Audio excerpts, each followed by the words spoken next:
राधानगर से चिनाकुड़ी तक सड़क की बदहाल स्थिति के विरोध में ग्रामीणों का सड़क जाम। आसनसोल नगर निगम के 102 नंबर वार्ड अंतर्गत कुल्टी के राधानगर दुर्गा मंदिर के समीप मंगलवार सुबह स्थानीय ग्रामीणों ने सड़क की जर्जर हालत के विरोध में सड़क जाम कर जोरदार प्रदर्शन किया।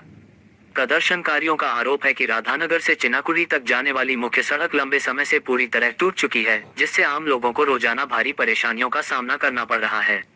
स्थानीय लोगों का कहना है कि सड़क पर बड़े बड़े गड्ढे हो गए हैं। बारिश के दौरान स्थिति और भी भयावह हो जाती है।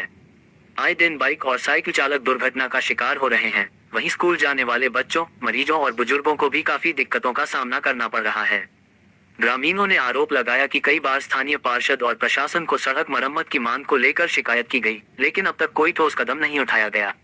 इसी नाराजगी के चलते आज सुबह करीब 10 बजे बड़ी संख्या में स्थानीय निवासी सड़क पर उतर आए और रास्ता जाम कर विरोध प्रदर्शन शुरू कर दिया। प्रदर्शन के कारण कुछ समय के लिए यातायात भी प्रभावित रहा। घटना की जानकारी मिलते ही नियामतपुर फाड़ी पुलिस मौके पर पहुंची और प्रदर्शनकारियों से बातचीत की।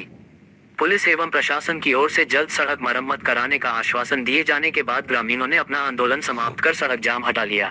के আমাদের যে সিনেমা হল মোড় থেকে নিয়ে চিনাগুড়ি পর্যন্ত যে রোডটা দীর্ঘ আন্দোলনের পরে হয়েছিল, সেই রোডটা আজকে যে ওর মাটির নিচে কর্পোরেশনের পাইপলাইন গেছে, সেই পাইপলাইনের এমন অবস্থা যে হেভি লোডের জন্য প্রতিদিন এখান দিয়ে কমসে কম 150 থেকে 200 হেভি ভেহিকলস মানে ডাম্পার এখান দিয়ে চাই, আয়রন ওর হোক তো আর চাই ইসিএল কয়লা হোক। তার ফলে কি হয়েছে, পুরো পাইপলাইন ভিতরে ধসে গেছে এবং জায়গায় জায়গায় পাইপলাইন লিক হয়ে গেছে।